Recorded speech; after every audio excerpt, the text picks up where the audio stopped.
దేవునికి మహిమ కలుగును గాక. మరి ఒక దినాన్ని ప్రభు మనకు అనుగ్రహించి సజీవులుగా నుంచి ఈ దిన కుటుంబ ఆరాధనను జరిగించుకోవడానికి ప్రభు కృపను చూపారు. అందును బట్టి ప్రభువుని నేను ఎంతగానో స్తుతిస్తూ ఉన్నాను. గత దినం మనం ధ్యానించినటువంటి మాటలు ఎక్కడి వరకు? అపోస్తుల కార్యములు 2వ అధ్యాయం 41-42 వాక్యములు మనము ధ్యానించుకున్నాం గత వర్తమానంలో. ఈరోజు ఈ పార్ట్ 10వ పార్ట్, అవునా, 10వ భాగం మనం ఈరోజు ధ్యానిస్తున్నాము. అందు నిమిత్తానికి మనము చదువుదాం 43 నుండి మనము 45 వరకు చదువుదాం. అప్పుడు ప్రతివానికిని భయము కలిగెను, మరియు అనేక మహత్కార్యములను సూచక క్రియలను అపోస్తుల ద్వారా జరిగెను. విశ్వసించిన వారందరూ ఏకముగా కూడి తమకు కలిగినదంతయు సమష్టిగా ఉంచుకొనిరి. ఇదియుగాక వారు తమ చర స్థిరాస్తులను అమ్మి అందరికిని వారి వారి అక్కర కొలది పంచి పెట్టిరి. దేవునికి మహిమ కలుగును గాక. మమ్మను మిక్కిలిగా ప్రేమించిన మా పరమ తండ్రి, మరొక్కసారి మీ ఘనమైన శ్రేష్టమైన నామానికి వందనాలు చెల్లిస్తూ ఉన్నా. మా కొరకై ప్రాణం పెట్టిన ప్రభువా, మమ్మల్ని నడిపిస్తున్నటువంటి పరిశుద్ధాత్మదేవ, మీకే కృతజ్ఞతాస్తుతులు చెల్లిస్తూ ఉన్నాం. ఇదిగో నాయన, మీ యొక్క ఆదిమ సంఘ చరిత్రను మేము ధ్యానిస్తూ ఉండగా, మీ శిష్యులు అపోస్తుల కార్యములు మేము ధ్యానిస్తూ ఉండగా ప్రభువా, మాకెంతగానో సహకరిస్తూ ఉన్నారు. ఈ రీతిలో చదవబడినటువంటి వాక్యమును ఈ దినాన్ని కూడా మేము లోతుగా గూఢమైనటువంటి సంగతులను గ్రహించి ఆ వాక్యానుసారమైనటువంటి బ్రతుకును మేము బ్రతకడానికి మీ ఇష్ట ప్రకారంగా, మీ చిత్త ప్రకారంగా, మీ మెప్పు పొందేటువంటి బిడ్డలుగా సంఘములో మేము నడుచుకోవడానికి మీ కృపను అనుగ్రహించమని, మాకైతే మీ మాటలు అర్థం కాదు గాని ప్రభువా, మీ ఆత్మ ద్వారా మాకు బోధించమని, సహాయం చేయమని, జ్ఞానాన్ని మాకు అనుగ్రహించమని మమ్మను మీకు అప్పగించుకొనుచు యేసుక్రీస్తు పరిశుద్ధ నామములో ప్రార్థన చేసి పొంది ఉన్నాం మా పరమ తండ్రి. ఆమేన్. ఆమేన్. చదవబడినటువంటి భాగంలో మరలా ఒకసారి 43వ వాక్యాన్ని చదువుదాం. అది ధ్యానించిన తదుపరి 44లోనికి వెళ్దాం. అప్పుడు ప్రతివానికిని భయము కలిగెను, మరియు అనేక మహత్కార్యములను సూచక క్రియలను అపోస్తుల ద్వారా జరిగెను అని వ్రాయబడి ఉంది కదా. అప్పటికి ఏమవుతుందని మనకు అర్థం? పై భాగం, పై పార్ట్, గతంలో మనం ధ్యానించినటువంటి పార్ట్ అంతా కూడా అయిపోయింది. ప్రసంగం ఎక్కడైతే ప్రారంభించారో ఆ ప్రసంగం తదుపరి, అవునా, ఆ ప్రసంగానికి వారు ఆ యొక్క దేవుని మాటలకి, అపోస్తుల యొక్క మెసేజ్కి ఏమయ్యారు? వారు హృదయములలో నొచ్చుకొని లేదా పొడవబడి, అందులో విన్నవారు ఎన్ని వేల మంది ఉన్నారో తెలియదు గాని, అందులో ముఖ్యంగా ఆ దినమే, మొదటి దినమే దేవుని సంఘములో, తన స్వరక్తమిచ్చి సంపాదించుకున్నటువంటి సంఘములో 3,000 మంది చేర్చబడ్డారు. 3,000 మంది రక్షించబడ్డారు. తదుపరి ఇక్కడ వ్రాయబడినటువంటి విషయం ఏమిటి అంటే, అప్పుడు ప్రతివానికిని భయము కలిగెను అని వ్రాయబడి ఉంది. ఎందుకంటే ఒక గొప్ప కార్యము, మహత్కార్యము, అద్భుత కార్యము అక్కడ జరిగింది. ఒకే దినమును 3,000 మంది రక్షించబడడం అంటే వారు పాపముల నుండి క్షమించబడి దేవుని జీవ గ్రంథంలో రాయబడటం ఆ ప్రాంతంలో ఒక గొప్ప కార్యముగా కనిపిస్తుంది. ఆ సందర్భంలో ఒక్కసారి ఊహిస్తే అసలు ఎలా ఉందంటే, వారు వచ్చినది వాస్తవానికి ఏదో పండగ కొరకు వచ్చారు. అవునా కదా? ఎక్కడెక్కడో దూర దూర ప్రాంతాల నుంచి, దూర దూర దేశాల నుంచి ఆ పండగకి కుటుంబస్తులతో ఆ పండగని సెలబ్రేట్ చేసుకోవాలని ఆశతో వచ్చినటువంటి వారు ఇప్పుడు ఆ పండగను విడిచిపెట్టి దేనిలో ఉన్నారు? వీరు నూతన నిబంధనలోనికి ప్రవేశించారు. అవునా? యేసుక్రీస్తు తన స్వరక్తమిచ్చి కొన్నటువంటి సంఘములో వీరు నూతన సృష్టిగా సృజించబడ్డారు. ఎంత గొప్ప కార్యము! ఒక నశించు ఆత్మ రక్షించబడటము అంటే అది కేవలం ఈ భూమి మీదే కాదు, పరలోకంలో ఉన్నటువంటి దేవుడు, పరలోకంలో ఉన్నటువంటి దేవదూతలు మొత్తం అందరూ కూడానట ఏం చేస్తారు? ఎంతో సంతోషిస్తారట, ఎంతో ఆనందిస్తారట. ఆ రోజు అక్కడ పండగ. ఇక్కడ ఒక ఆత్మ రక్షించబడితే పరలోకంలో పండగట. ఎంత ఎంత ఎదురు చూస్తున్నటువంటి విధానం ఒకసారి చూడండి. వారి ఆలోచన ఎలా ఉంది? పైన ఉన్నటువంటి దేవుడు, దేవునితో ఉన్నటువంటి దూతలు, ఎవరైతే గొప్ప గొప్పవారు అక్కడ ఉన్నారో, అవునా, వారందరూ కూడా కింద ఒక ఆత్మ రక్షించబడితే వారందరూ కూడా ఏం చేస్తున్నారు? సంతోషిస్తున్నారట, పండగ చేసుకుంటున్నారట. వారు ఏదో మనం అనుకుంటాం బాప్తిసం అంటే ఏదో సింపుల్ గా లెక్క చేస్తాం. అయితే ఆ ఒక్క ఆత్మకే పరలోకమంతయు కూడా సంతోషిస్తూ ఉంటుంటే 3,000 మంది ఒకే దినాన్ని, అవునా, రక్షించబడుదలకు పరలోకమంతా ఎలా ఉందట? అక్కడే ఒక గొప్ప పండుగ చేసి ఉంటాడు దేవుడు. ఎందుకంటే ఆయన ప్రయాస, ఆయన కష్టం, ఆయన శ్రమ ఇప్పుడు రేపు నుంచి ప్రారంభమవుతున్నాయి. ఏమిటి? లెంట్ డేస్ కదా, శ్రమ దినాలు. ఈ దినాలు ఆయన 40 దినాలు శ్రమపడి 33.5 సంవత్సరాలు పరిచర్య చేసి తన స్వరక్తం ఇచ్చి ఎన్నో శ్రమలు అనుభవించి, అవునా, క్రీస్తు అనే బండ మీద పునాది వేసి మూలరాయిగా ఆయన వేయబడి అపోస్తులు అనే ఆ యొక్క పునాదిగా కట్టబడి ఏర్పరిచినటువంటి దాని మీద మొట్టమొదటిగా ఎంతమంది వచ్చి కట్టబడ్డారు? 3,000 మంది కట్టబడ్డారు. ఇంత గొప్ప కార్యం జరిగేందులోకి అటు దేవుని పరలోకమంతయు కూడా సంతోషమే, తర్వాత ఈ ప్రాంతంలో కూడా అంతా సంతోషము. ప్లస్ మరొకటి ఏమిటంటే ఈ లోకస్తులకి ఏం కలిగింది? అక్కడ భయము కలిగింది. ఎవరైతే బడని వారు ఉన్నారో వారికి భయమే, అలాగే రక్షించబడిన వారికి కూడా భయమే. ఎందుకంటే దేవుడు కార్యం అక్కడ జరిగించాడని గుర్తించారు. తదుపరి ఏమనుంది? మరియు అనేక మహత్కార్యములు, సూచక క్రియలను అపోస్తుల ద్వారా జరిగించాడు. ఎందుకు జరిగిస్తున్నాడు? అంతకుముందు ఎందుకని మహత్కార్యాలు, గొప్ప గొప్ప కార్యాలు ఎందుకు చేయలేకపోయారు? మహత్కార్యాలు అంటే ఏమిటి? చిన్న చిన్నవి కాదు, అవునా? ప్రార్థన చేస్తే జ్వరం తగ్గిపోవడం, ప్రార్థన చేస్తే కడుపు నొప్పి తగ్గిపోవడం, ప్రార్థన చేస్తే కిడ్నీలు రాళ్ళు పోవడం, ఇవి కాదు. మహత్కార్యాలు అంటే గొప్ప కార్యాలు. అవసరమైతే చనిపోయిన వాడిని లోపల నుండి పిలవగానే లాజరు ఎలాగో వచ్చాడో అది గొప్ప మహత్కార్యం. 2, నశించే ఆత్మ రక్షించబడి పరలోకానికి చేర్చబడమే అది మహత్కార్యం. ఈ రోగాలు, ఈ యొక్క ఆస్తి అంతస్తుల గురించి, కోర్టు కేసులను గురించి, ఆర్థిక సమస్యలను గురించి కాదు కార్యాలంటే. దేవుడి కార్యాలంటే, దేవుడి కార్యం అంటే ఏమిటి? అసలు ముఖ్యమైనటువంటి కార్యం ఒక నశించు ఆత్మ రక్షించబడి దేవుని జీవగ్రంథంలో వ్రాయబట్టమే. అదే ఒక గొప్ప మహత్కార్యం. అటువంటి మహత్కార్యాలు ఎవరు చేస్తున్నారు? అపోస్తులు చేస్తున్నారు. అంతకుముందు చేయగలిగారా అంటే చేశారు. ఎవరిని?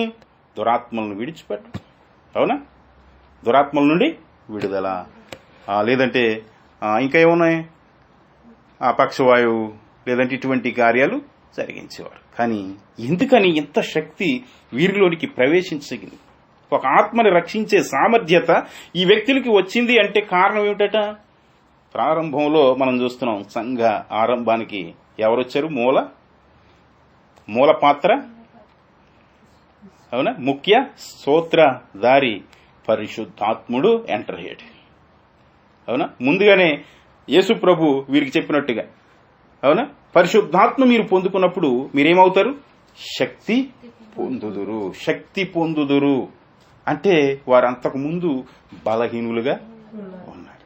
ఇప్పుడు వీరు ఈ పరిశుద్ధాత్మ ఎప్పుడైతే వారిపై కుమ్మరింపబడి అందరూ నింపబడ్డారో వీరందరూ కూడా సామాన్యులుగా లేరు, వాళ్ళు గొప్ప శక్తివంతులుగా మార్చబడ్డారు. పరిశుద్ధాత్మ పొందుకోవడం అంటే అదే. మాటలో శక్తి ఉంటుంది, క్రియలో శక్తి ఉంటుంది, అతని ప్రార్థనలో శక్తి ఉంటుంది. అవునా? ఏది చేసినా కూడా ఒక శక్తివంతంగానే అది కార్యం జరుగుద్ది. ఎందుకంటే ఈ ఉన్నటువంటి దేహం ద్వారా జరిగే కార్యం కాదు, అది ఆయనలో ఉన్నటువంటి ఆ వ్యక్తిలో ఉన్నటువంటి పరిశుద్ధాత్ముని యొక్క కార్యం కనిపిస్తూ ఉంటది. కనుకనే ఇక్కడ రాయబడి ఉంది, అపోస్తుల ద్వారా ఏం జరుగుతున్నాయట? మహత్కార్యాలు అలాగే సూచక క్రియలను అపోస్తుల ద్వారా జరుగుతూ ఉన్నాయి.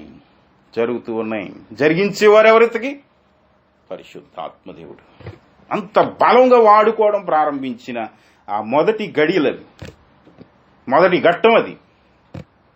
ఎందుకంటే సంఘము ప్రారంభించబడింది, ఇక ద్వారాలు తెరవబడ్డాయి, నశించువారు రక్షించబడటం ప్రారంభమైంది. అవునా? గతంలో మనం చదువుకున్నాం. అవునా? మృతులలో నుండి ప్రథమ ఫలముగా ఎవరు లేచారు? యేసుక్రీస్తు వారు లేచారు. అప్పటి వరకు మృతుల్లో నుంచి ఎవరో కూడా లేవలేకపోయారు. లాజర్ని ఆయన లేపినా కూడా మరలా మరణించాడు, మరలా లేవలేదు. అలాగా మరణించి మరలా లేస్తానని చాలా మంది సవాలు చేసి కుళ్ళు పట్టి అలాగే గతించిపోయినటువంటి వారు కూడా ఉన్నారు. కానీ ఈయనొక్కడు మాత్రమే సవాలు చేసి మరలా ఆ సమాధిని గెలిచి మరణపు ముళ్ళను విడిచి, అవునా, ఆయన సజీవునిగా ఆయన అనేకులకు ప్రత్యక్షపరుచుకున్నాడు. ఆయనే ప్రథమ ఫలముగా మరణాన్ని గెలిచినటువంటి గొప్ప నాథుడు. అయితే తదుపరి ఇక ప్రారంభం అయ్యింది. ఎందులో? ఆయన మరణంలోనికి, ఆయన జీవంలోనికి ప్రవేశించడం, ఒక ఆత్మ రక్షించబడటమే. అదే అన్ని ఆ రోమపత్రిక అంతా కూడా పౌలు గారి బోధ ఏమిటంటే, మనం ఎప్పుడైతే బాప్తిస్మం పొందుతామో అప్పుడే మనం ఆయన మరణంలోనికి, ఆయన జీవంలోనికి మనం ప్రవేశించామట. మనం పాతి పెట్టబడుతున్నాము. తదుపరి మరలా ఆయన జీవము ద్వారా, ఆయన శక్తి ద్వారా, ఆయన పరిశుద్ధాత్మ ద్వారా అప్పుడే మనం లేపబడుతున్నాం. అప్పుడే పాతపడుతున్నాం, అప్పుడే లేపబడుతున్నాం. అయితే ఖచ్చితంగా ఒకరోజు ఈ దేహ సంబంధమైనటువంటి మరణం మనం అనుభవిస్తాము. తదుపరి ఆయన రాకడలో ఏం పొందుతాం? జీవం పొందుతాం. ఇక అప్పుడు లేచామంటే మరలా మరణం మన చెంతకి రాదు. రెండవ మరణానికి మనం పోము. రెండవ మరణం అంటే ఆత్మ అగ్నిగుండంలో బంధించటమే. ఆ రెండవ మరణానికి మనము దాని గురి కామనమాట. అదే చెప్తూ ఉంటాడు, ఆ హాని మనకి కలగదు. రెండవ మరణానికి వారిని అప్పగించరు. అదనమాట. చాలా మంది ఈ దేహ సంబంధంగా ఒక మరణం పొందుతూ ఉంటారు, ఆత్మ సంబంధంగా రెండవ మరణాన్ని కూడా పొందవలసి ఉంటది. ఎందుకని? రక్షణ పొందక పరిశుద్ధాత్ముడు ఇక్కడ కార్యం జరిగించడం ప్రారంభించాడు. ఈ పామరులు, చదువురాని వారు, అంతగా జ్ఞానం లేనటువంటి వారు, వీరు గొప్ప గొప్ప కార్యాలు జరిగిస్తూ ఉంటుంటే అందరూ ఆశ్చర్యపోతూ ఉన్నారు, భయం పడుతూ ఉన్నారు. వారి మాటలంటేనే భయపడుతూ ఉన్నారు. అవునా? అలాగా తదుపరి వాక్యంలో చూస్తే, విశ్వసించిన వారందరూ ఏకముగా కూడి ఏమంటున్నాడు? తమకు కలిగినదంతయు సమష్టిగా ఉంచుకొనిరి అంటున్నాడు. ఏమిటట? విశ్వసించిన వారందరూ అనగా రక్షణ పొందినవారు కావచ్చు, కూడా రక్షణ పొందినవారు. వీరికి ఏం కలుగుతుందట? అవునా? విశ్వసించిన వారందరికీ ఏకముగా కూడి తమకు కలిగినదంతయు సమష్టిగా ఉంచుకొనిరి. సమష్టిగా ఉంచుకొనిరి అంటే ఏమిటి? సమాంతరంగా వారు ఉంచుకుంటున్నారు. ఎవరెవరికి కలుగుతూ ఉన్నాయి కృపావరాలు కావచ్చు, ప్రార్థన చేయటం కావచ్చు, పాటలు కావచ్చు, వీరందరూ కూడా ఏం చేస్తున్నారు? సమాంతరంగానే చూసుకుంటున్నారు, సమాంతరంగానే దాచుకుంటున్నారు, సమాంతరంగానే. ఇది స్వార్థం అనేది వారిలో కనిపించట్లేదు. అందుకే ఈ వరుడు రాసేయడమనుకుంటున్నాను నేను. లోకస్తులుగా మనం ఉంటే దాచుకోవాలని, అవునా, దోచుకోవాలని, పక్కోడిని చూసి ఏడుస్తూ వాడికంటే నేను గొప్పవాడిని అయిపోవాలని, అవసరమైతే వాడిని తొక్కేసి నేను పైకి ఎదిగిపోవాలని, ఈ ఆలోచన లోకరీత్యా ఖచ్చితంగా ప్రతి మానవుల్లో ఉంటుంది. కానీ ఇక్కడ విశ్వసించినటువంటి వారు, రక్షించబడినటువంటి వారు, క్రీస్తును వెంబడించాలని ఒక తీర్మానం తీసుకున్నటువంటి వ్యక్తులు ఎవరైతే ఉన్నారో, ఈ క్రైస్తవులు అనేటువంటి వ్యక్తులు స్వభావం ఎలా ఉంటుంది అంటే, వారికి కలిగినది అంతయు కూడా సమష్టిగానే ఉంచుకోవాలనుకుంటారు. ఎదుటి వానికంటే నాకు ఎక్కువ ఉండాలని అనుకోరు. నెక్స్ట్ వచనం చదవగానే చూడండి, ఒక అద్భుతమైనటువంటి మాటలు. ఈ మాట చదివి నేను ముగిస్తాను త్వరగా. చూడండి, ఇదియుగాక అంటున్నాడు. ఇదియుగాక వారు తమ చర స్థిరాస్తులను అమ్మి అందరికి వారి వారి అక్కర కొలది పంచి పెట్టిరి. ఓ అద్భుతమైనటువంటి వాక్యం అన్నమాట. అవునా? ఏం చేశారు వీరు? వారి యొక్క తమ చర స్థిరాస్తులను. స్థిరాస్తులు అంటే ఏమిటి? స్థిరాస్తి అని ఎప్పుడు రాస్తారు? సొంతమైతేనే, లేదా వారసత్వం వచ్చేటువంటి ఆ యొక్క స్థలాలను స్థిరాస్తి అంటారు. అంటే స్థిరముగా అతనికి ఉండేది, స్థిరముగా తనకు వచ్చేది. అవునా? ఆ యొక్క ఆస్తిని అంటే మీరు ఏం చేశారు? అమ్మేశారట. అమ్ముతారా ఈరోజు? మన క్రైస్తవులు అమ్ముతున్నారా? అవునా? మన సంఘాల్లో ఎక్కడైనా అమ్మటం చూసారా? అమ్మి ఏం చేశారు వీరు? వారి వారి అక్కర కొలది పంచి పెట్టిరి. పంచి పెట్టిరి. ఆస్తులే ఎందుకు పంచిపెట్టలేదు వీరు? చెప్పాలి. ఆస్తులే ఎందుకు పంచిపెట్టలేదు? వారి అక్కరను గుర్తించి మరి వారు సహకరిస్తున్నారు. అర్థమవుతుందా మీకు? ఇప్పుడు ఏదో జబ్బు జ్వరము వచ్చి చేయించుకోలేనటువంటి పరిస్థితుల్లో కొందరు ఉంటున్నారు. కొందరు గూడు కట్టుకోలేక గుడిసెల్లో ఉంటున్నారు. అవునా? మరికొందరు చదవలేక ఏం చేస్తున్నారు? చదువు మానేస్తున్నారు. ఇంకా మరికొందరు ఏం చేస్తున్నారు? మరికొందరు ఏదో వారి యొక్క బలహీనతను బట్టి వారు పొందుకునేటటువంటి అర్హత వారి దగ్గర ఉన్నప్పటికీ కూడా వారు పొందుకోలేకపోతున్నారు. వారి అక్కరలను, వారి అవసరతలను గుర్తించి ఈ వ్యక్తికి ఇది అవసరం కనుక ఈ ఆస్తిలో ఒక కుంచుడు నేల తీసుకెళ్లి ఇస్తే వాడికి ఉపయోగం లేదు. వాడికి అవసరమైంది ఏంటి? ధనం కావాలి. అవునా? ఒక వ్యక్తికి ఒక పాత్ర ఏదైనా అవసరం ఉంటుంది. పాత్ర బదులు ఇంకోటి తీసుకెళ్లి ఇస్తే వాడికి ఉపయోగం ఉండదు. ఏది అవసరమో అది ఇస్తేనే అది ఉపయోగం. అలాగా వీరేం చేశారు? వారికి కలిగి ఉన్నది మొత్తం ఒకసారి ఏం చేశారు? వారు అమ్మేశారు. కొనుక్కునేవాడు చూడండి, ఆడికి ఆనందం. ఇది ఎందుకు అమ్మేస్తున్నాడో వాడికి తెలియదు, కానీ ఆడు కొనుక్కుంటున్నాడు. వాడికి వీడికి వ్యత్యాసం. ఎవరు మంచోళ్ళు ఇందులో? ఎవరు గొప్పోళ్ళు అసలు చెప్పాలి? అమ్మి వాళ్ళు మంచోళ్ళు. మరి లోకం ఏమంటది? అరే అన్న ఒక ఎకరం కొన్నామంటే కొన్నానండి అయ్యారు అంటేనే బాగా సంపాదించాడంటరా అంటారు. లోకానుసారిగా ఇక్కడ కొనుక్కుంటే విలువ, కానీ దైవకంగా ఆధ్యాత్మికంగా అమ్ముకుంటే విలువ. అవునా? అమ్ముకుని ఎంజాయ్ చేయటం గురించి కాదు. అమ్మి ఏం చేయాలి? ఇతరులకి సహకరించాలి. ఒక యవనస్తుడు వచ్చాడు యేసుప్రభు దగ్గరికి. అవునా? నిత్య జీవం పొందాలంటే ఏం చేయాలి అన్నాడు. ధర్మశాస్త్రం ఇచ్చారు కదా, అందులో ఆజ్ఞలన్నీ అనుసరించు అన్నాడు. ఎవరు? యేసుప్రభు. అవునా? ఇవన్నీ నేను చిన్నప్పటి నుంచే చేస్తున్నాను అన్నాడు. వాస్తవానికి అతడు చేస్తున్నాడు. చేయకపోతే కనుక ఎక్కడ చేసావు, నువ్వు తప్పిపోయావని అంటనే యేసుప్రభు చెప్పేదాడు. కానీ చేస్తున్నాడు. దశమ భాగం ఇస్తున్నాడు, దేవుణ్ణి ఆరాధిస్తున్నాడు, బలులు అర్పిస్తున్నాడు, అన్నీ చేస్తున్నాడు. అయితే అది కాక ఒకటి తక్కువై ఉంది అన్నాడు నీలో. ఏంటి తక్కువ? ఏంటి తక్కువట? ఏమిటి తక్కువ? అతనిలో దాతృత్వ స్వభావం లేదు. ఏ స్వభావం లేదు? క్రియ లేదు. ధర్మశాస్త్రాన్ని పాటిస్తున్నాడు, కానీ ఇతనిలో ఒకటి తక్కువ. ఏమిటంటే క్రియ, సత్క్రియ అనేది లేదు. క్రియలు లేని విశ్వాసం మృత్వం అన్నాడు. వ్యర్థం కూడా కాదు, అసలు చచ్చిందంతో పోల్చాడు. పీనుగుతో పోల్చాడు. జీవం లేని దానితో పోల్చాడు. అది వెంటనే నీకు కలిగినటువంటి ఆస్తిని అంతటిని అమ్మి ఎవరికి ఇమ్మన్నాడు? మీ బంధువులకి, మీ అన్నదమ్ములకి ఇచ్చేసి నన్ను వెంబడించు అన్నాడా? ఎవరికి ఇమ్మన్నాడు? బేదలకు పంచిపెట్టి తదుపరి వెంటనే నువ్వేం చేస్తావంటే మరలా సంపాదించుకుంటావని కాదు కానీ ఇక ఆ సంపాదన విడిచిపెట్టి నన్ను వెంబడించు. ఈయన్ని వెంబడిస్తే ఎలా ఉంటది? యేసు ప్రభు వెనకాల వెళ్తేనే. అవునా? రాత్రి లేదు పగలు లేదు, రాత్రి లేదు పగలు లేదు కదా. టయానికి భోజనం ఉండదు, టయానికి నీరు ఉండదు, టయానికి కూర్చోవడం ఉండదు.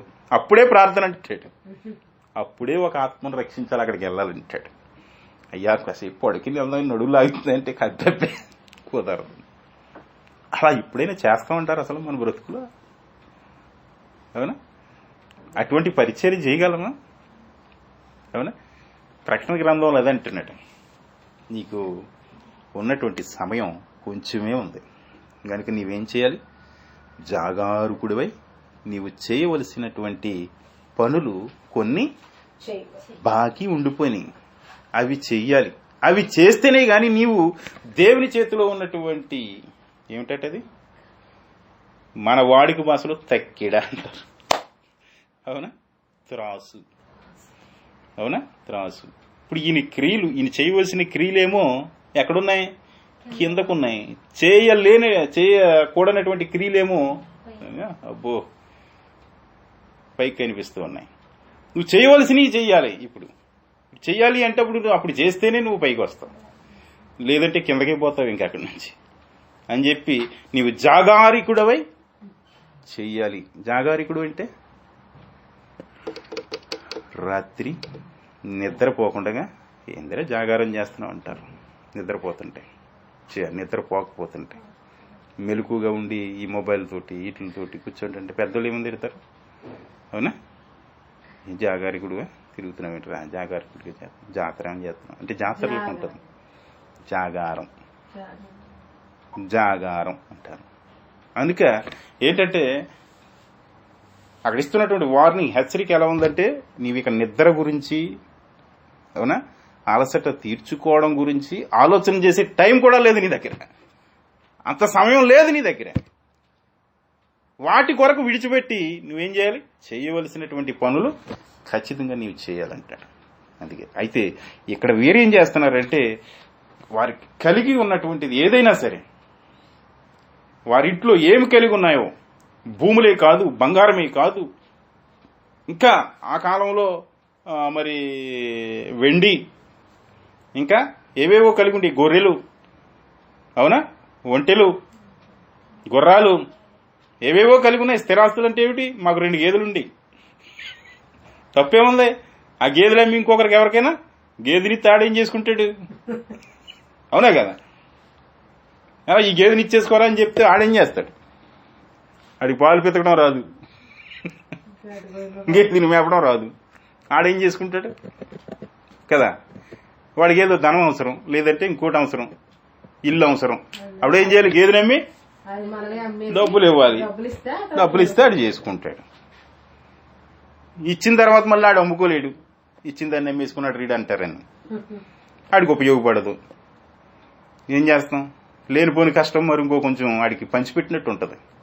కనుక వాడికి ఏది అవసరమో అది మనం ఇవ్వాలి. కొందరు ఇస్తారు మనసులో లోపల ఎట్టుకుని, ఇంకోటి ఎట్టుకుని, అది ఎట్టుకుని, ఇది ఎట్టుకుని, అవునా, వాళ్ళ ఇంట్లో పనిచేయని, వాళ్ళ ఇంట్లో మూలన పడిపోని, వెలుకు తీసి వారికి అడ్డమైతే, అవునా, అప్పుడు ఇస్తారు. ఇది కాదు దాతృత్వ బుద్ధి, స్వభావం. ఆ యొక్క ధనవంతుల్లో ఆ స్వభావం ఒకటి తగ్గిపోయింది. అది ప్రజాజ్ఞలు చేసినా గాని, అవునా, ఏమి ఉపయోగం లేదు. అందుకంటాడు దానము చేయుట దేవునికి ఇష్టం, అట్టి యాగము దేవునికి ఇష్టం అంటాడు పౌలు. దానం చేయుటలో గాని, దాతృత్వ స్వభావం బుద్ధులు, ఆ బుద్ధి చూపుట్లో గాని మీరు లోభించొద్దు. ఉన్నప్పుడు ఖచ్చితంగా మీరు, ఎందుకని యేసుప్రభు అన్నాడు, 2 ఉంటే నీ దగ్గర ఒకటి ఇవ్వి పోని ఒకటి నువ్వు ఉంచుకో, పోయిందేమీ లేదు. అవునా? అసలు 2 కాదు ఇంకోటి 3వ తెచ్చుకోవాలనుకుంటారు కొందరు. అవునే కదా? నేను ఎన్నోసార్లు చెప్తూ ఉంటాను. మా పాస్టర్ గారు మమ్మల్ని నడిపించిన చింత ఐలేష్ గారు వచ్చిన కొత్తలో నేను ఇస్త్రీ కూడా చేసుకునేవాడు కానీ సొక్క అలా వెళ్ళిపోయేవాడిని. ఇస్త్రీ పెట్టుకొని స్తోమత కూడా నా దగ్గర లేదు. ఆ టైంలో నలిగిపోయిన చొక్కాలు వేసుకుని వెళ్ళిపోయి అందరూ చక్కగా నీట్గా వచ్చేవారు చర్చికి. అయితే ఓ రోజు మంగళవారం కూడికలో మేము ప్రార్థన చేసుకుంటా ఉంటుంటే ఆయన కూడికి అయిపోయి వచ్చేస్తుంటే ఆయన ఇస్త్రీ పెట్టి ఒకటి ఇచ్చాడు. ఎందుకని? అదేంటండి మీరు చేసుకుని నాకు ఇచ్చేస్తారేంటంటే, ఇంకోటి ఉంది జోసఫ్ నువ్వు పట్టుకెళ్ళు అన్న. అవునా? అది తెచ్చుకుని మళ్ళీ ఇస్త్రీ చేసుకుని వెళ్తే కొత్తగా కనిపిస్తున్నాను. అంటే ప్రతి చిన్న విషయంలోనూ కూడా మన వాక్యానుసారణ అనేది ఉండాలి. అవునా? ఆయనకి 2 ఉన్నాయి కాబట్టి ఒకటి ఇచ్చేసాడు. ఆ తదుపరి తర్వాత కాలంలో అవసరమైతే అటువంటి 10 కొనుక్కునే సామర్థ్యత దేవుడు మనకి ఇచ్చాడు. ఆయనకి ఇచ్చాడు, మనకి ఇచ్చాడు. ఇప్పుడు మనకు కలిగిన తర్వాత మనం ఏం చేయాలి? ఇంకో 10 కొనుక్కుని మనం దాచుకోకూడదు. అవునా? మనం ఏం చేయాలి? ఇటు వారికి సహకరించాలి. అలాగా ఆ క్రియని, ఆ అలవాటుని, ఆ పైన ఉన్నటువంటి ఈ సేవకులని, దైవజనుల్ని మనం అనుసరించాలి. ఎక్కడి నుంచి వచ్చింది ఇది? యేసు ప్రభు కాడి నుంచి వచ్చింది. వారు ఒకరు అంటించుకుంటూ దాన్ని, అవునా, అలాగా అనుసరిస్తూ ఏం చేశారు? మన దాకా తెచ్చారు.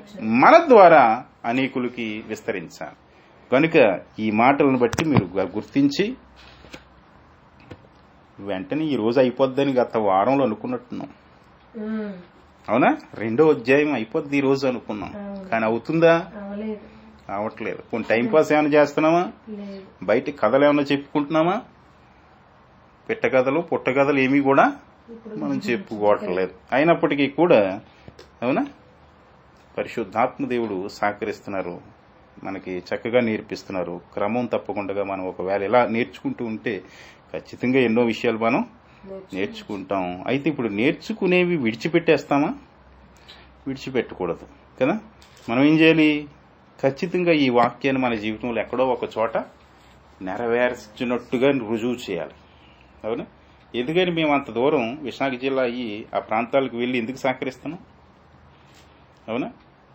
మన దగ్గర ఆ స్తోమత లేకపోయినా, అన్ని వస్త్రాలు లేకపోయినా నేను చేజాచి అనేకులను అడిగాను. వారు అలాగే ఆ కబోర్డులో మూలిగిపోయి ఉన్నటువంటి వారి పాత బట్టలు ఇచ్చేవారు. ఇస్తే అవి ఇంటికి తీసుకొచ్చిన తర్వాత పిల్లల్ని వేసుకుని అవి చెక్ చేస్తే ఇలాగా చిరిగిపోయి, సంకల్లో చిరిగిపోయి కూడా లొంగెట్టిచ్చేసినవి ఉన్నాయి. అవి పట్టుకెళ్ళి ఇస్తే ఎలాగంటారు? బాగోదు కదా. అవి తీసి మసిగొడ్లకు తీసి అందులో మంచి మాత్రమే ప్యాక్ చేసి తదుపరి కొన్ని దుప్పట్లు కొత్తవి కొని అలాగా అవి తీసుకువెళ్ళి వారికి పంచి పెడుతున్నప్పుడు వారు ఎంతో ఆనందపడ్డారు. ఇది మనం నేర్చుకోవాల్సినటువంటి క్రియలు. మనం క్రైస్తవులు, క్రీస్తుని వెంబడిస్తున్న వారు, మనలో ఏమి ఉండాలట? సత్క్రియ ఉండాలి. క్రియలు లేని విశ్వాసం మృతం. వారు పొంది వారం కూడా గాల. ఇంతకని అక్కడ చూస్తే వారు రక్షణ పొంది ఏమన్నా సంవత్సరాలు అయిందా అక్కడ రక్షణ పొంది? పోనీ ఏమన్నా ఒక 10-15 మెసేజ్లు విని ఉంటారంటారు వీరు. ఎన్ని వర్తమానాలు వింటలేదు మన సంఘాల్లో విశ్వాసులు. ఎంత కాలం అవట్లేదు రక్షణ పొంది. ఎక్కడ గొంగలి అక్కడే అన్నట్టు వారి ఆత్మీయ జీవితం అలాగే, అవునా, వృద్ధిలోనికి రాదు, విస్తరించదు, అభివృద్ధి కలగదు. ఎందుకు కలగదు అంటే వీరి స్వభావం మారలేదు. రక్షణ పొంది ఏం ప్రయోజనం? క్రీస్తును ధరించుకున్నామని 10 మందిలోనూ గలం పట్టి చెప్పుకుంటూ గొప్పతనం కాదు. గాని మన క్రియలు ఖచ్చితంగా కనుపరచవలసినటువంటి బాధ్యత మన మీద ఉంది. కనుక ఈ మాటలను బట్టి మనం నేర్చుకుని కనీసం గుండు సూదు కాడి నుంచి కూడా మీరు ఆలోచన కలగాలి. ఎవరికి ఏమి తక్కువ, ఎవరికి అసలు మన కుటుంబాల దగ్గర మన చుట్టూ ఉన్నటువంటి వారిని ఆలోచన చేస్తేనే మనం కొంత సహకరించేటువంటి అవకాశం వస్తుంది. అవునా? ప్రేమించడంలో ప్రయాసపడమంటున్నాడు పౌలు. ఇదేంటో మరి, సంపాదించడంలో ప్రయాసపడుతున్నారు కానీ ప్రేమించడంలో ప్రయాస అనేది లేదు. ఈరోజు ఆతిథ్యం ఇచ్చుట్లో కూడా మర్చిపోవద్దు అంటున్నాడు. దానం చేయుట్లో కూడా విడిచిపెట్టొద్దు అంటున్నాడు. ఇన్ని విషయాలు చెప్తున్నారంటే ఎందుకనంటే క్రీస్తును వెంబడించేటువంటి వ్యక్తులలో ఈ అవసరతలో ఈ యొక్క స్వభావాలు కనిపించాలి. అప్పుడే క్రీస్తును మనం ధరించుకున్నామని ఎదుటివాడు గుర్తిస్తాడు. ఈ చీకటిలో ఉన్న వారికి మనం వెలుగును, ఆ ప్రసన్నతను ఎప్పుడైతే వారి మీద ప్రకాశింపజేస్తామో అప్పుడు గుర్తిస్తారు. ఎవరు ఇతను అని మన గురించి ఆలోచన చేస్తారు. ఇతడు ఖచ్చితంగా క్రిస్టియన్ అయి ఉండొచ్చు అంటారు.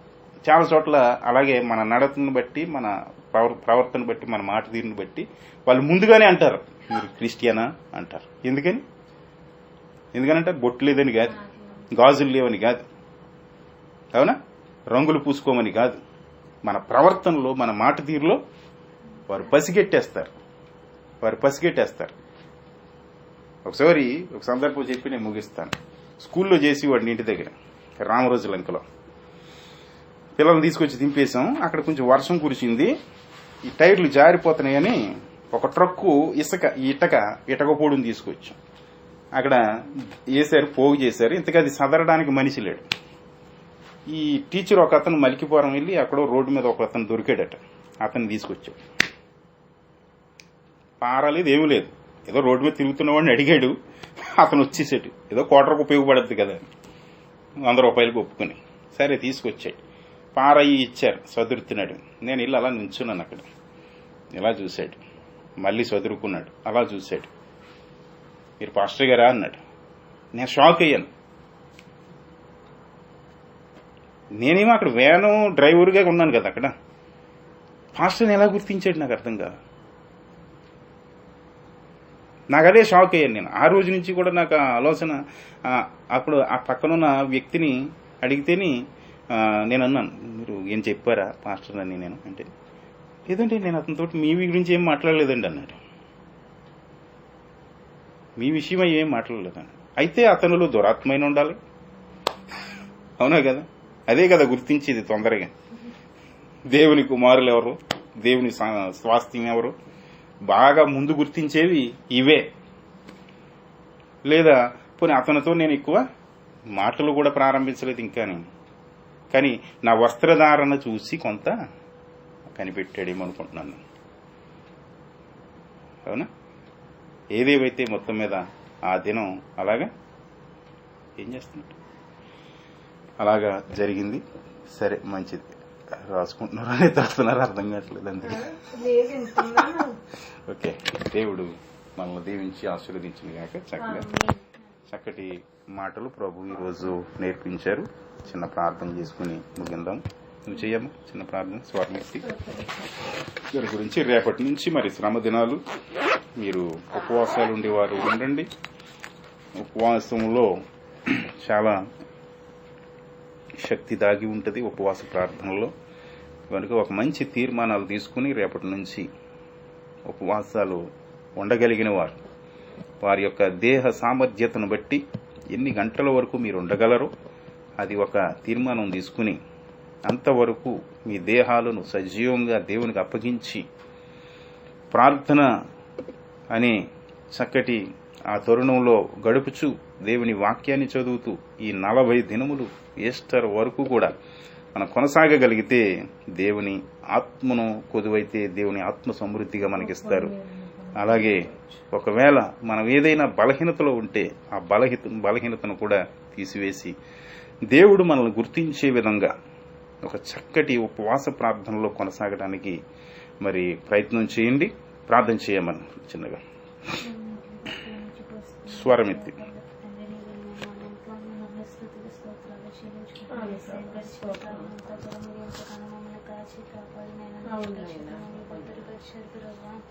ఇలాగ ప్రభు నలుగురుగా కూడి నేను స్తుతించుకోవడానికి నేను ఇచ్చిన భాగ్యాన్ని బట్టి వేలాది చెల్లించుకుంటున్నా.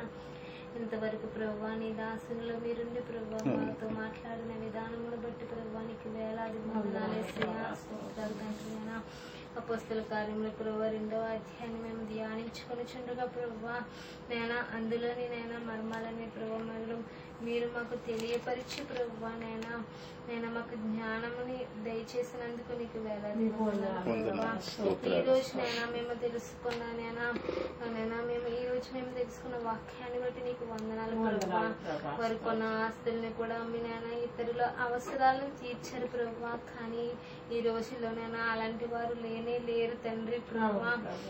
కానీ ప్రభు మేము అటు వారముగా కాకుండా ప్రభు మాకు ఉన్న దాంట్లోనే ప్రభు ఇతరులకి సహాయం చేసే మనసును అటు రీతిలో మిమ్మల్ని ఉంచమని అడుగుచున్నాను. Thank you, Lord. Hallelujah. స్తోత్రాలు ప్రభా.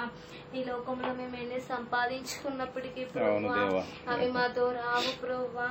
నేను యేసయ్యా మేము ఈ లోకములకి ఎలాగైతే అడుగు పెట్టామో ప్రభా అలాగే నేను ఈ లోకాన్ని విడిచి వెళ్ళవలసిన వారమై ఉన్నాం ప్రభా. కానీ ప్రభా నేను మేము నేర్చుకున్న వాక్యాన్ని ప్రభా మేము తెలుసుకున్న వాక్యాన్ని ప్రభా మేము ఇతరులకు మేము నేను తెలియపరిచి ప్రభా ఒక్క ఆత్మనైనా మేము రక్షించినైనా నీలోకి నడిపించి కొందనాలు తండ్రి. నేను కొద్ది వారముగా అనే కూడికి నేను నిన్ను స్థుతించుకుని చుండగా ప్రభా రాబోయే రోజుల్లోనైనా ఇంకా అనేక మందిగానైనా ఇక్కడ కూడి నేను నీ సన్నిధిలోనైనా మేమందరము కూడా నేను నీ నామాన్ని మహిమపరిచే విధంగా మమ్మల్ని ఉంచమని అడుగుతున్నాను ప్రభా. అలాగే నేను ఒమేగా మినిస్ట్రీస్ ని దీవించండి, ఆశీర్వదించండి ప్రభా. ఇంటి దగ్గర ఉన్న సంఘాన్ని దీవించిన సంఘ కాపర్ని, విశ్వాసుల్ని, అలాగే సంఘ పెద్దల్ని, అలాగే స్త్రీల సమాజాన్ని అందరినీ కూడా మీరు దీవించండి, ఆశీర్వదించి సంఘాన్ని అభివృద్ధి పరిచమని అడుగుచున్నాను తండ్రి. నేను ఆ చుట్టుప్రక్కల ఉన్న వాళ్ళందరూ ప్రభా నేను వారందరూ కూడా రక్షించబడు ప్రభా నీ సన్నిధికి వచ్చేలాగానే వారి మనసులు మార్చమని అడుగుచున్నాను. కొందనాలు తండ్రి ప్రభా. అలాగే నేను ఈ రోజు విన్న వాక్యాన్ని ప్రభా విడిచిపెట్టే వారముగా కాకుండా ప్రభా దాన్ని మా హృదయాలు భద్రము చేసుకుని తండ్రి దాన్ని నైనా మా జీవితాల్లో నైనా అనువర్తించుకోవడానికి మీరు సహాయము దయచేయండి ప్రభా. నీకు వందనాలు తండ్రి. నేను క్రీస్తుని మేము ధరించుకుని నేను ప్రభా లోకానుసారమైన జీవితాన్ని కాకుండా ప్రభా నీ మార్గంలో మేము నడవడానికి మీరు సహాయము దయచేయండి తండ్రి. అలాగే ప్రభా ప్రతి మా మాటలో, చూపులో, నడకలో, తలంపుల్లో అంతా పరిశుద్ధత కలిగి ప్రభా నీకే వందనాలు తండ్రి. స్తోత్రాలు ప్రభా. నేను రేపటి దినం నుంచి నైనా శ్రమ దినాలు ప్రభా ప్రారంభం అవుతున్నాయి తండ్రి. నైనా ప్రతి ఒక్కరు కూడా ప్రభా యేసయ్యా నిన్ను స్తుతించే వారంగా మమ్మల్ని ఉంచి అలాగే ప్రభా నేను చాలా మంది ఉపవాసంతో నిన్ను ప్రార్థించుంటారు ప్రభా. వారి అవసరతను మీరు తీర్చమని అడుగుచున్నాను యేసయ్యా. అలాగే తండ్రి ఎందరో ప్రార్థన సహాయం కోరుచున్నారు తండ్రి. వారి అవసరతలు మీరు తీర్చమని అడుగుచున్నాను దేవానికి ప్రభా. యేసయ్యా నీకే వందనాలు తండ్రి. స్తోత్రాలు ప్రభా. అలాగే తండ్రి ఈ కుటుంబాన్ని దీవించిన ఆశ్రదించిన నీ దాసుల కుటుంబాన్ని దీవించిన ఆశ్రదించిన ప్రభా. వారు చేసిన సేవ పరిచర్యలో మీరే తోడుగా ఉండి కాపాడమని అడుగుచున్నానైనా. అలాగే ప్రభా ఎవరి పనులు వారు చేయించుండగా ప్రభా కలిసిన దేహాలతో నైనా వచ్చి నీ సన్నిధిలో మోకరించి మేము ప్రార్థించుండగానైనా మీరు మాకెంతో ఆరోగ్యాన్ని, బలాన్ని, శక్తిని దయచేశారు తండ్రి. నీకు వందనాలు ప్రభా. అలాగే నన్ను కూడా పాపిని నన్ను జ్ఞాపకం చేసుకుని ప్రభా నా పట్ల కూడా మీరు ఒక కార్యాన్ని జరిగించి సాక్షిగా నన్ను నిలబెట్టుకోమని అడుగుచున్నాను ప్రభా. నీ సన్నిధిలో నిన్న సాక్ష్యం చెప్పుకుని ఆ వాక్యం నాకు దయచేయమని అడుగుచున్నాను ప్రభా. అలాగే నన్ను ప్రతి శనివారము జరుగుచున్న ప్రభా కూడికల ప్రభా మీరు తోడుగా ఉన్నానా. ఇంకాను అనేక మంది వచ్చి ప్రభా నీ సన్నిధిలో మోకరించి నిన్ను స్తుతించే భాగ్యాన్ని దయచేయమని అడుగుచున్నాను ప్రభా. అలాగే తండ్రి ఇంకెవరినైనా మర్చింటే నన్ను క్షమించమని ప్రభా. ఈ కూడికనైనా మంచిగా జరిగిన విధానం బట్టి నీకు వందనాలు చెల్లించుకుంటూ రేపటికి మమ్మల్ని సిద్ధపరచమని నీ సన్నిధి మాతో ఉంచమని యేసు పరిశుద్ధ నామమున అడిగి వేడుకుని ప్రార్థించుచున్నాం మా పరమ తండ్రి. యేసు రక్తమే జయం, ప్రభు యేసు రక్తమే జయం, ప్రభు యేసు నామమునకే సంపూర్ణ విజయం కలుగును గాక. అందరికీ మరొకసారి వందనాలు.